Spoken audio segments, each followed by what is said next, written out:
Good afternoon, everyone, and welcome to this online talk, part of our Art of Emotion series, looking at how our experience of art goes beyond aesthetics and theory, tapping into our emotional and sensory responses, reflecting what we see into how we feel. My name is Amy, and I am from the audience engagement team at the NGV, and I will be your host today. Now, ordinarily, if this talk were being presented at the National Gallery of Victoria, I would begin by acknowledging that we meet on the lands of the Kulin people of Naarm, which we now know as Melbourne, and for me that is still true. However, as we are coming to you remotely today, I would also like to acknowledge that many other people who are joining us today may be on the lands of other traditional custodians, and I would like to extend respects to those communities wherever they are as well, and on behalf of our speakers for today. If you have any questions or comments during today's talk, please use the chat function, which we'll be monitoring throughout. My colleague Zoe will be assisting me today and will be monitoring the chat, so you may hear from her as well. We will try to get through as many questions as possible at the end of the presentation. I am now delighted to introduce our speakers for today, Jane Devery, Curator of Contemporary Art at NGV, and artist Sandra Selig, whose work uses subtle materials to draw attention to the intangible notions of air and space. Today's talk will explore how art can challenge us to make space and be more present. Over to you now, Jane, to kick things off. Thank you, Amy, and thanks everybody for joining us today. Yes, my name is Jane Devery and I am Curator of Contemporary Art. I'd also like to pay my respects to the traditional owners of the land where I live, the Wiradjuri people of the Kulin Nation, as well as the traditional owners of wherever it is that you may be joining us today. It's my great pleasure to be talking with Sandra Selig today. Thanks, Sandra, for joining us from Brisbane. It's a pleasure. We're going to talk today, part of this program based on the art of emotion. We're going to talk about the idea of presence, and we're going to start by talking about, start with one work which you can see on the screen at the moment, which is in the NGV collection. But firstly, just to introduce Sandra to you. Sandra is Brisbane-based, and since she began exhibiting in the late 1990s, her art has poetically evoked ideas and phenomena at both quantum and cosmic levels of existence, I should say. Her works are often made with commonplace materials such as string, paper, salt, stones, book pages, sometimes electric light, sound, and more recently has involved elemental forces such as the wind and gravity. Recently, Sandra's practice has moved into live sound performance as well. Often her minimal use of materials emphasise what is absent. The balance between materials and space is carefully tuned so that what might ordinarily be perceived as emptiness is charged with the curiously calm and deep energy which belies the familiarity of the materials. So welcome, Sandra.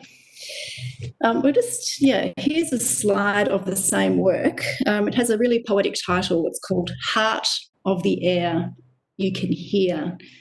Sandra, could you just talk us through the work and what it is that we're looking at? Because if you haven't experienced one of your thread installations in the flesh, it can be hard to actually understand.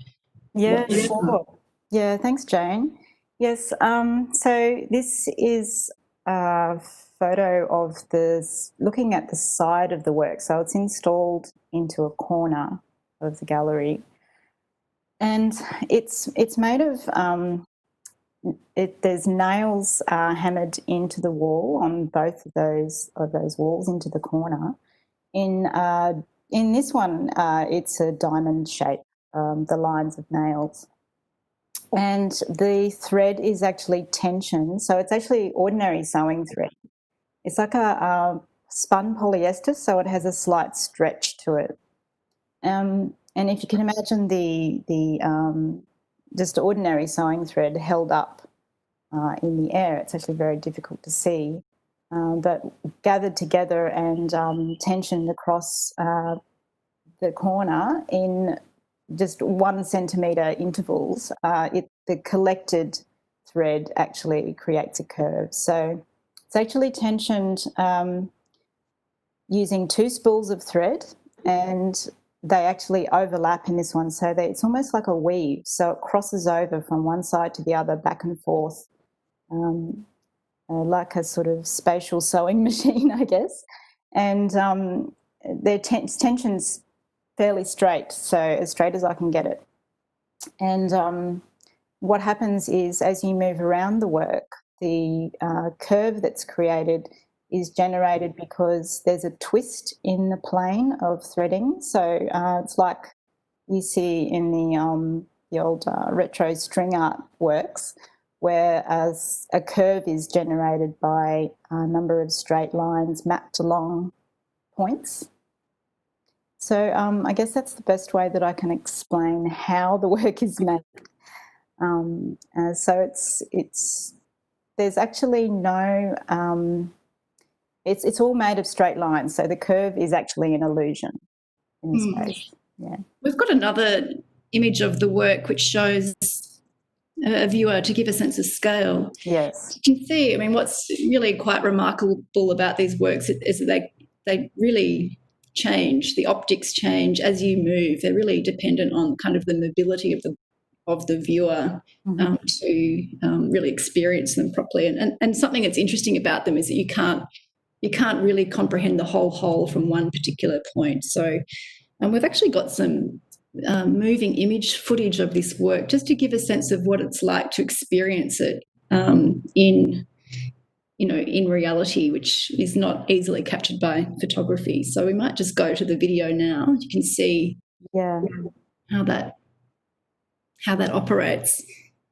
Yeah, so this video I actually made using just a trolley that was in the space, and I glided the camera along on the wheels so that you can kind of get a sense of how it shifts and moves as you move around it. So this is one of the things that I enjoy about making these works, is they're not, although they're so still and they're so kind of tensioned into that corner, they're constantly moving and morphing. Even if you're just standing still in front of the work, the threads kind of shift slightly in front of your eyes because they're crossed over. They're kind of not on one plane. Yeah, they almost vibrate, don't they? There's a sense of vibration. Yes. Do you think about, when you're making these works, do you think about how the viewer will experience them on a somatic level, a physical level, or even an emotional level? Is that something you ever consider when you make these works? Well, as you can see by this slide here, I think about the kind of eye height, I guess, of the viewer as they're walking towards the work or approaching it, and how that shifts and changes, depending on where you are in the space. And I know that it's very difficult to focus on the individual threads in the work. So you kind of always seeing it collectively, or always seeing it out of focus in a way. And so you become uncertain, I guess, as to where the work is, or you're not sure about its physicality. And so you kind of, I guess, approach the work in terms of seeing it as a vibration or as something that's just hovering there, even though you can see that it's attached to the wall by nails and you can kind of see its open form. It doesn't translate. It's an optical effect, I guess, that's kind of translates into a feeling of that you're looking at something that doesn't really make sense necessarily to your eyes. So I've noticed people kind of approach the work very slowly, thankfully, and because they just don't know where it is in the space in terms of how close it is to them or how far away something might be. So you slow down, I guess. Yeah. There's some kind of inherent paradoxes, aren't there? It's a static work, however, it's totally alive at the same time. Yeah, that's a nice way to describe it. Interesting. The title, I wanted to talk a bit about the title because it's, like I said, very poetic. Heart of the air you can hear. And that kind of, I find that interesting because it infers the body also a sense of space, but also sound as well. So could you tell us how you came across this title for this work? Yeah, well, a lot of these works come from another suite of works that I constantly working on and continuing, called that I call cut poems, and they're books that I collect, secondhand, outdated science texts. Usually, sometimes there are other books as well, that I remove the text from in order to leave a word or a group of words that kind of creates a poem in parallel to the image.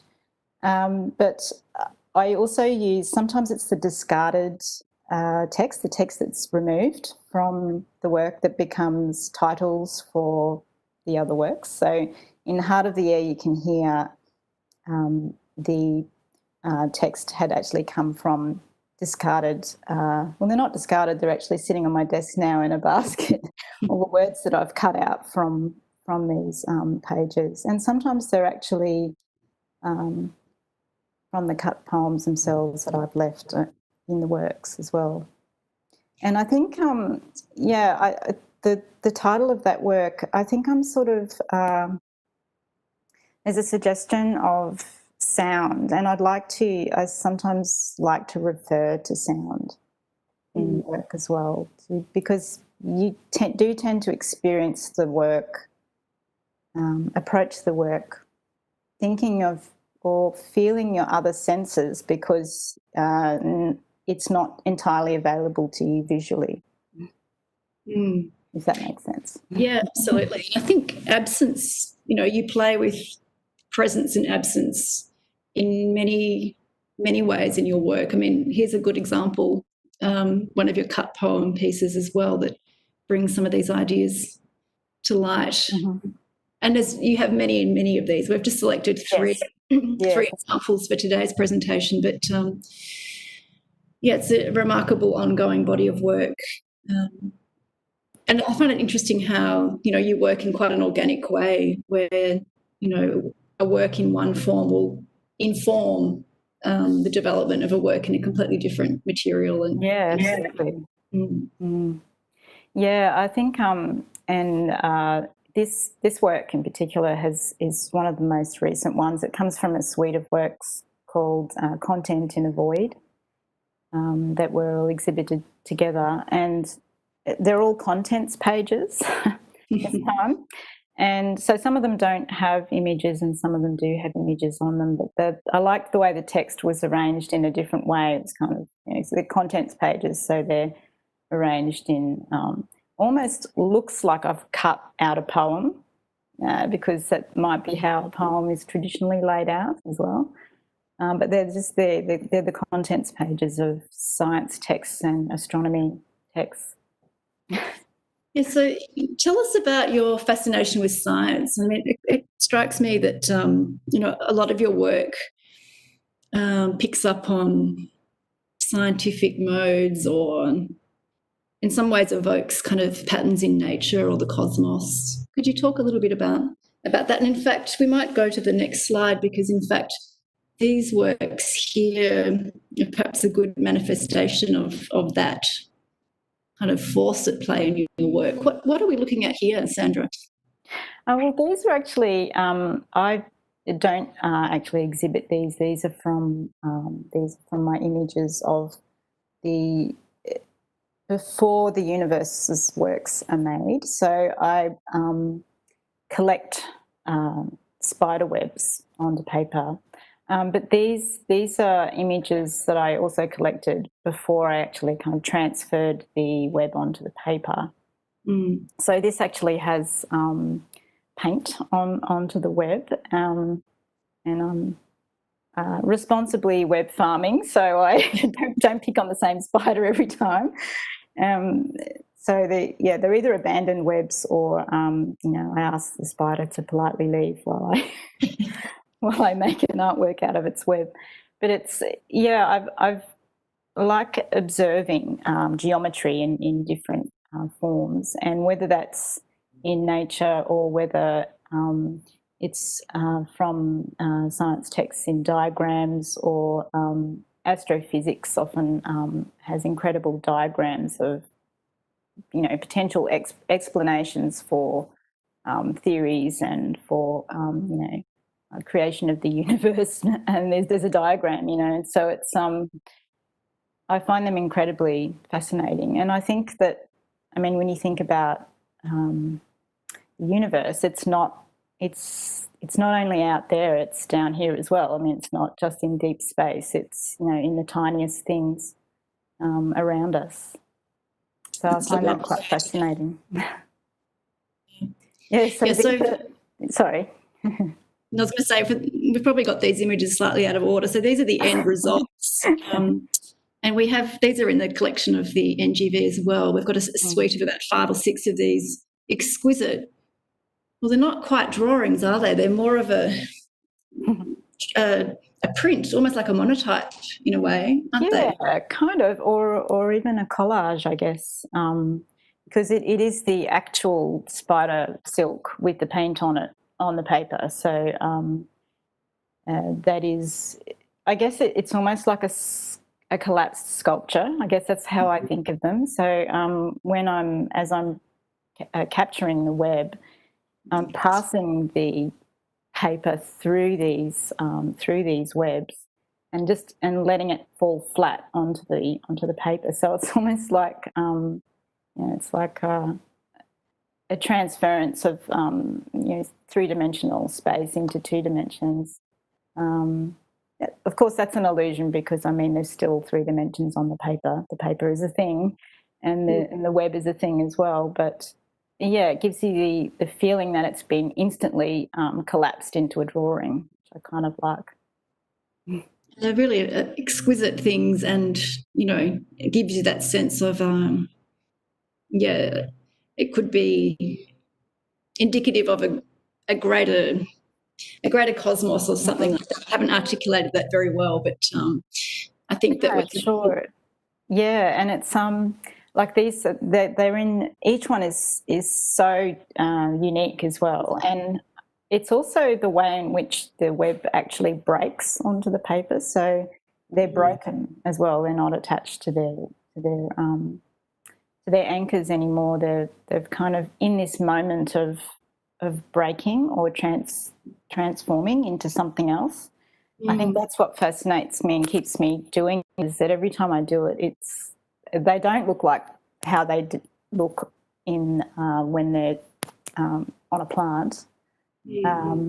When they're broken onto the paper, they kind of they're just in between that because it can actually collapse into a tiny little ball if you don't capture it onto the paper.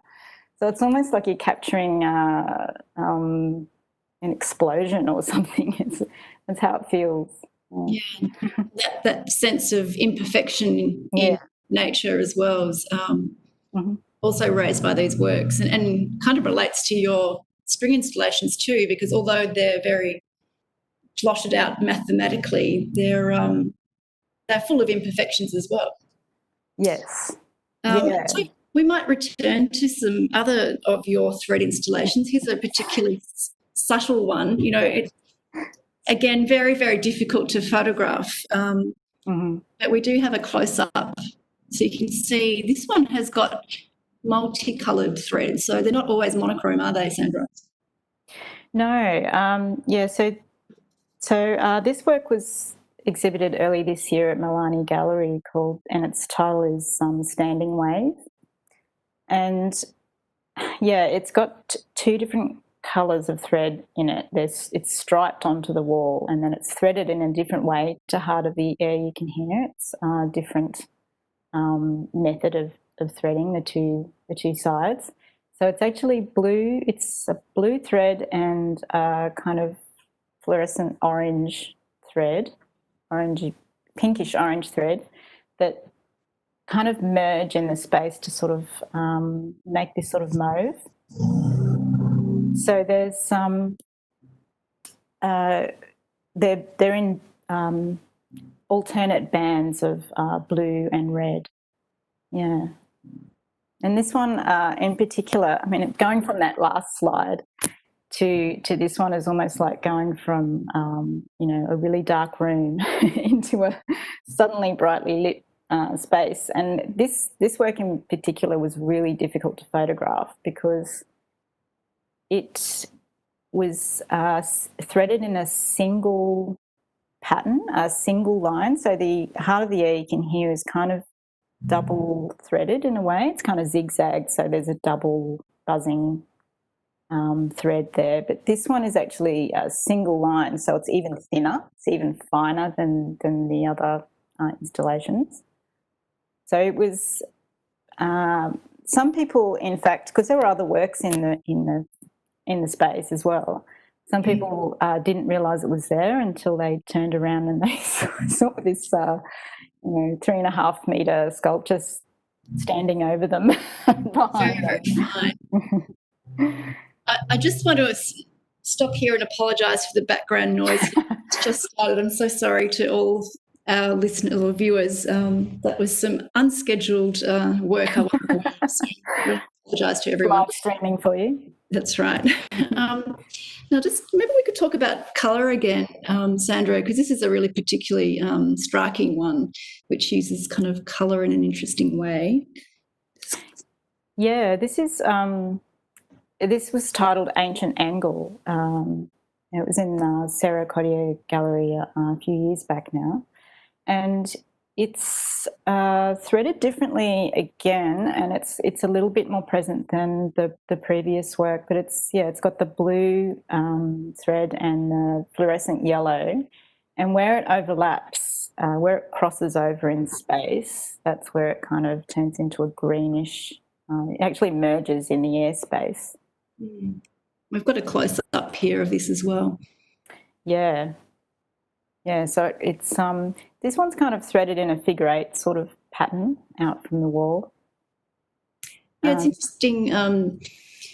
You've talked about all of your work being like drawings in a way. So they're kind of, particularly these thread installations can be considered like a drawing in space. And having watched you install one, the one in the NGV collection, it is like you're drawing, you're taking the thread physically through the space. I mean, how do you, when you do establish a work like this, do you really consider the space that you're in? I mean, how do you negotiate that?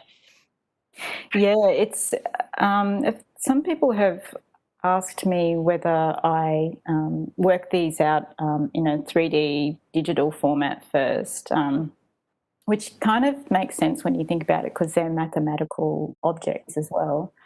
But what I need to do is actually work it out in terms of my physical height and my where I can actually physically access the work from the floor up the wall into the corner, because not all combinations are possible. I have to actually work it out around my own body in a way.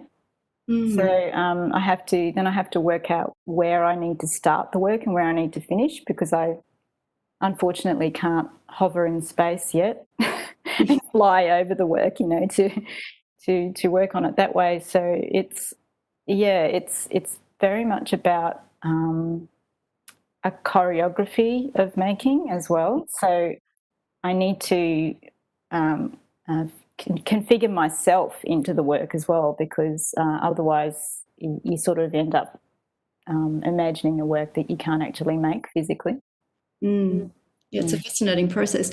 Sometimes you do make models, though, and we've got a image next of a scaled down model. And this is an installation that you would make it at a larger architectural scale, but you've also used this in another way. So could you talk a little bit about this? Yeah, I've half my practice is music, and in fact I play in a band with Leighton Craig called Primitive Motion in Brisbane. We've been going for about 10 years now, and we've made works together and done live performances as well in galleries. And this is, I guess, kind of part of my music making aspect, where it's sort of literally crossed over with these thread works. And I made this is a musical instrument, so it's a harp. And instead of using sewing thread, I've used monofilament, so it's a beautifully coloured fishing line that I've tensioned onto the back of this ply. So it's quite, it was surprisingly resonant. I didn't think it would work out like that, but it was, I did one live performance with this, and I made some videos of that as well. So we might start the video now. It's a very beautiful sound composition that will allow everyone to listen to right now.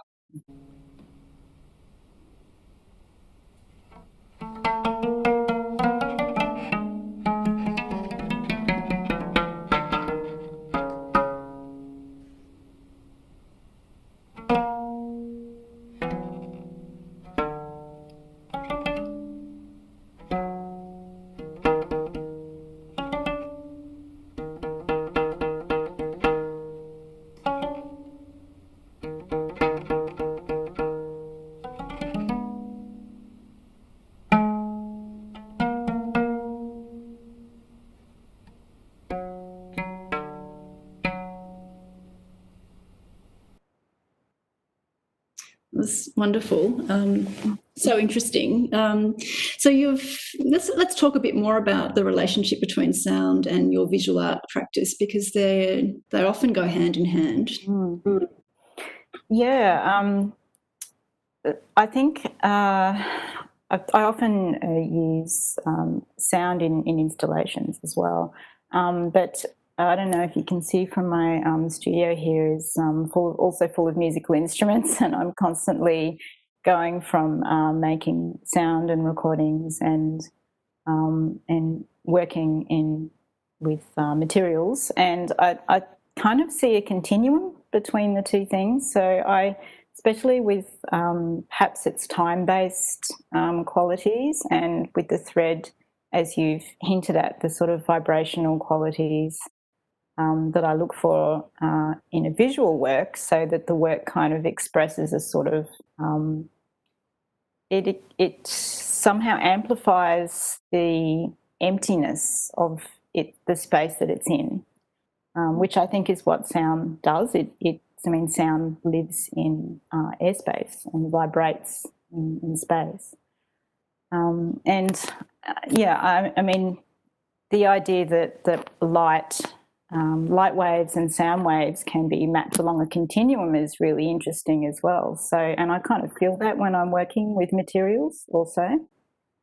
And the ephemeral quality of it really fascinates me, that sound can be gone as soon as it's there.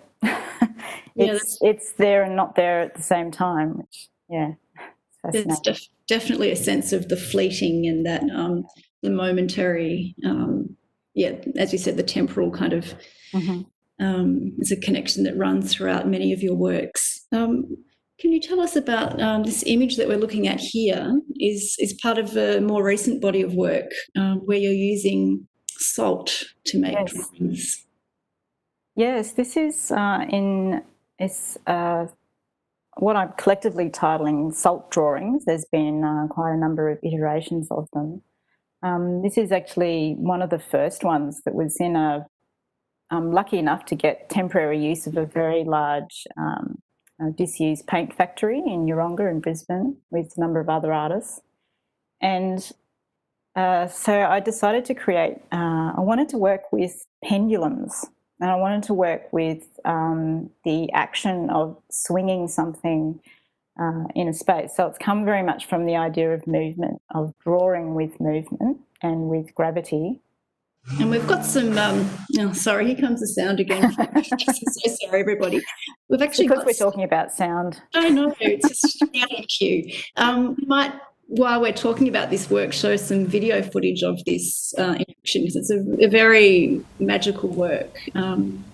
So here we are. This is one you've done in Milani Gallery, I believe. That's right, yeah. I had a exhibition at the start of this year, and I was lucky enough to get to to spend some time, a lot of time in the space while the gallery was closed over Christmas and experiment with laying out the work in this room. And yeah, so it's, in this instance, I laid down some hot rolled steel in a grid on the floor first. And then this is actually just a bottle of ordinary table salt. And as it's pushed, like I give it a push at the start, as you could see, and it's just suspended from the ceiling with a single string. So when I push it from the outside, the energy is released into this drawing. So it gradually spins and rotates, and it creates this drawing that kind of follows a very similar pattern each time I do it, but there's a different result every time depending on how heavy the pendulum is. Depends how much energy I give it when I push it, or what angle I push it at. So it's something that I'm continuously doing and finding incredible variation in how the drawing actually gets made. Mm. How many iterations have you made of this installation, Sandra? In that Yeronga paint factory, I've done quite a few. I kind of sweep them up and then I do another one and video them and photograph them. So there's, I'm not sure, possibly between 20 and 30 different iterations of that. Yeah, they're really fascinating works. And again, using kind of something very everyday and using the physical, forces of gravity and motion. Yeah, and it has a rhythm as well. And I like to one of the things I enjoy about this is once I've pushed the salt, I can stand back and watch it being made, and I like that process of actually letting something draw itself in a way, or there's something that it's a natural process or a kind of universal process that I'm observing or witnessing. I think I do that a lot in my practice. You're facilitating something that's beyond. Even the universes are a bit like that, aren't they? Yeah, absolutely. Yeah. I think that makes me want to keep making the works when they're making themselves in a way. I feel like I've given life to them, but then they carry on their own in a way. Yeah, and a little bit like a musical performance. These are they're just a moment in time in a way, aren't they? Yes. Although this work in particular, as you we'll see in a moment with the next slide, is it kind of continues longer than the work actually kind of exists in the exhibition as well, because it's salt on steel. It actually ends up etching itself into the steel with corrosion, so it ends up being a rusted work as well. So there's an interaction over a longer period of time where the drawing keeps on going, like it has this other life as well because of the actual material qualities of the two elements. And you've often harnessed, other things like the wind as well, I believe, for works. Yes. There's something about capturing, nature in a way that is really fascinating how you do that. Yeah, it does fascinate me, and I think it's. Are we looking at the slide of the? I think So it's this is the This work, I should say, is titled "Returning Eye," and I suppose this would have been over about 6 weeks or maybe more. The work just gradually rusted onto the plates, and it's kind of changed its character. And then even after the salt was removed, there's still a trace of the work on there as well. And will you keep the work to display into the future and just allow that process to continue to decay or to? Yeah, well, in this one, I've attempted to pause the rust and to sort of preserve it almost like a fossil in a way. So yeah, we'll see. I'm not sure. I think it probably will still keep rusting though, just at a slower rate. But these, I mean, the kind of the sense that you can kind of see a pattern in this that keeps recurring, that also occurs in galaxies and occurs in cyclones and in water funnels, and it kind of has this, it's telling me something and repeating something that I really want to go further into. Yeah, like you said earlier about the universe being out there, but also in here. I mean, this could be a solar system, but it could also be, as you say, a pattern that you see in water disappearing down a sinkhole. It's that's right. Yeah. the everyday and the cosmic seem to be combined in your work, which is really wonderful. I think we might have time for questions now. Amy, do we have any questions from the audience? Hello, thank you so much. What a fascinating journey, and so interesting to hear about sort of a musical component as well, because sometimes I don't think we put those two together sort of automatically. Malcolm has asked whether, I think he's speaking about Heart of the Air, you can hear, about whether it extends to both walls in the corner. Yes, it does. Yes, so it's if you mean so there's a diamond shape of nails, if that makes sense. So the nails are in 4 sides, and they're in a straight line around the edge of the work. It's hard to explain. Yeah. Yeah, so it goes right across the corner. So if you were to look at Heart of the Air, you can hear from above, from directly above, it would actually be like a triangle shape. Yeah. Which probably doesn't make it any clearer, really. It's a corner piece. Yeah. Yeah. Thank you. And there's something that I was potentially wondering about whether, Sandra, how long you envision people. So I'm thinking, for the site-specific works, how long you envision people sort of staying with that piece. And as we have just discovered, sort of all these different angles and different ways of viewing it.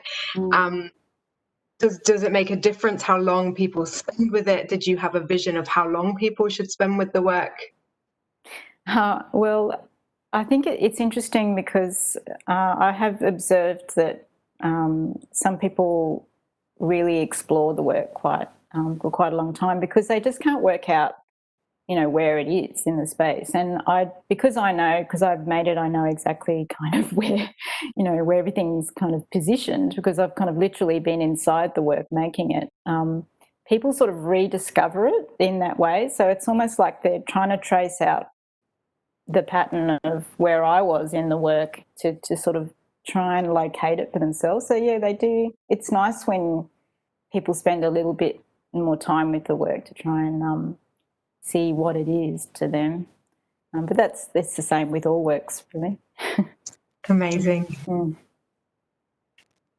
Oh, so Rebecca has just asked, Sandra, is there a particular emotion you believe your works evoke or prompt? Oh, very topical. I actually haven't really thought about it in terms of an emotion. I guess from observing, or getting feedback from people that have seen the work, it's surprise a lot of the time, I guess. Sometimes, it's like this sort of combination of trying to work something out cerebrally like mathematically, how is this made? But then also just sort of enjoying the way that the work kind of tricks you at every move in a way, and not knowing how the curves in the work are made, and is sort of like it's playful. I'd add to that a sense of wonder just from having observed people observing the works. Yeah, right. Yeah. That's nice. Thank you so much for that. Deirdre has asked, she says, thanks, Sandra, so thank you. Was the harp tuned specifically for a single composition, or did you formulate its tonality in a specific way? The connection between maths and music is very interesting. Yeah, it was not made that accurately. I didn't tune it. It was sort of randomly tuned, so I let it just be how it was. Also because the threadworks are indeed silent, but they have a lot of imperfection to them. They're handmade, so I think I'd like to keep that quality in the work, and so that harp actually has that sort of handmade, detuned kind of aspect to it. Amazing. Cool. So I think we're coming up to time, actually. So I just want to say thank you so much to Jane. Thank you so much for Sandra for joining us today to look at art of emotion and presence. And thank you to everyone who's joined us. For those who've registered for the event, we will be sending you an email survey shortly. So if you do have time, please do share your experience with us. And we do hope to see you at another online event soon. Our next event will be Art of Emotion program, this time looking at balance. This will be on Thursday, the 5th of November. And I'll be joined by Amanda Dunsmore, Senior Curator of International Decorative Arts and Antiques, alongside the ceramicist Shane Kent. And I believe Zoe is sharing that link for you now in the chat. So thank you to everyone. Thank you, Jane and Sandra, again, and have a lovely afternoon. Thank you. Thanks for inviting me. Thanks, Amy. Thanks, Sandra. Thank you. Bye.